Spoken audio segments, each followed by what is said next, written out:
How are you? I'm good, thank you. We are in the middle of the doldrums still. Only 10 knots of wind at the moment. I had 22 at one gust and a couple of gusts tonight. Squalls, as normal. Huge wind shifts.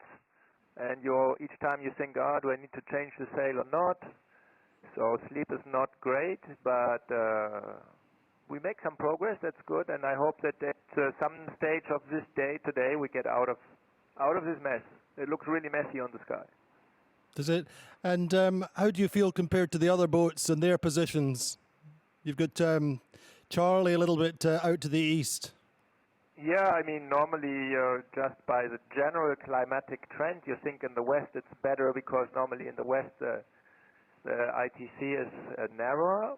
But looking at the satellite pictures tonight, we had a huge lump of rainy, very active squalls in the western part more, where Louis and I were, and Charlie was just at the edge of it, on the easterly edge of it. So don't know if he had any technique to foresee that. It was not visible during the day, but well, he doesn't seem to be any quicker than us now, so I'm happy with where we are, and it doesn't really matter if we are like 30 miles further west or east at this stage. I think the development of these clouds is so erratic. And Thomas and I, we both met a cable-laying ship tonight. I could listen to his conversation with the same captain that I had an hour before, and it's a French ship called Ile de Brea, and putting a telecom cable from Brazil to Portugal. And Wow. I was for half an hour. I was like with the wind shifts. I was always heading back to it, and they asked me to keep 1 mile distance, and then the wind turned and headed me again into it, and then I was trying to be to leeward of it, and then the wind lifted, and I was in a mess for almost an hour trying to get around that thing. How But I had a bizarre. lovely conversation with the captain, and he knew exactly every boat of the Vendée Globe. He knew my position, and he was wishing me to finish on the podium. That's fantastic, isn't it? Yeah, cool. And you were flown over in Recife by a plane as well, I believe. Yes, that was a fantastic moment. A pretty nice airplane actually coming along, and I had heard someone calling me on VHF half an hour before, but the signal was so weak I couldn't identify. And then I started peeling to my code 0. I was on the jib top, and I was working on the bow when I heard an airplane and the VHF at the same time, and so went back to the VHF and talked to them, kind of media airplane XYZ. I can't remember the name, and then he did a couple of laps around, and I didn't have a big choice rather than to continue putting my sail on the bow. There was water coming over the deck, and I had the hatch open, and I had to continue my job. But I was waving from there each time he came around, and it was fun to have a human or humans nearby, and it boosted my spirit for the day a lot. How lovely. Now listen, Boris, there's a rumour in the French camp that you're lacking a J2. Just wondered whether you may care to comment on that. There's nobody listening on Sunday morning. Funny, yeah, rumors. It's just a rumor, I guess. I don't know where it should come from. My J2 has no problems. Perfect. Good for you, Boris. Now listen, tell us a little bit about the strategy up ahead then for the next few days. Once you come out of the doldrums, it's reasonably straightforward. It's just a speed race. Yeah, it is. I do since now 5 days or so. I do the routing to the finish, and again this morning the route arrives in just 10 days, even 9 days, 23 hours or something.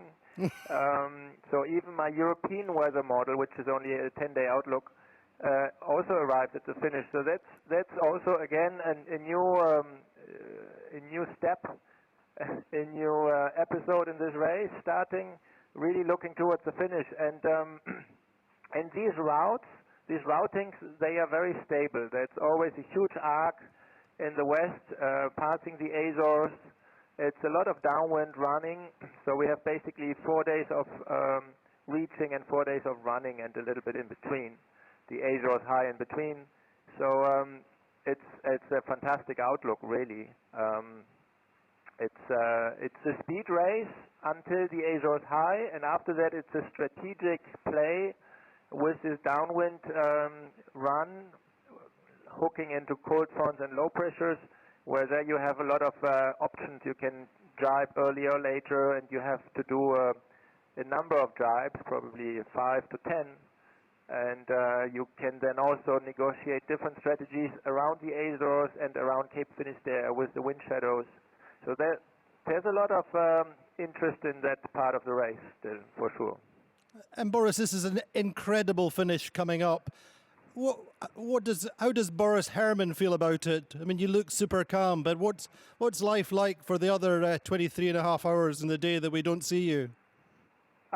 Yeah, to be honest, I feel good. I tried this Vendée Globe to do every day, one day at a time, and not think about the past or the future too much. And I'm still on the same pattern. So I don't even realize that we race for the Vendée Globe here. For me, it's kind of a race to the next sked almost.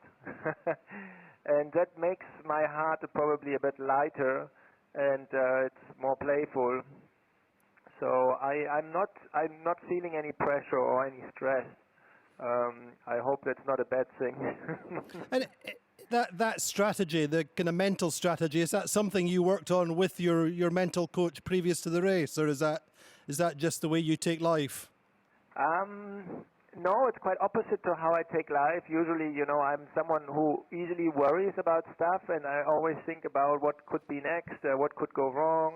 We are missing budget in the team. How do we go to next season, and so on, So it's really something that I got into during this Vendée Globe by no choice, I guess. I mean, if you think how long time you will be alone in the long, cold, grey Southern Ocean, or how long you have to eat this stuff for. I mean, there's no way you let this come to your conscious mind. You can just go with that strategy to put it away and go day by day, I think. Cool. Listen, Boris, we're loving the race. Keep at it. You're doing a great job, and we'll speak to you in a couple of days, hopefully. All the best. Thank you, Andy. Talk soon. Ciao, ciao. Bye-bye.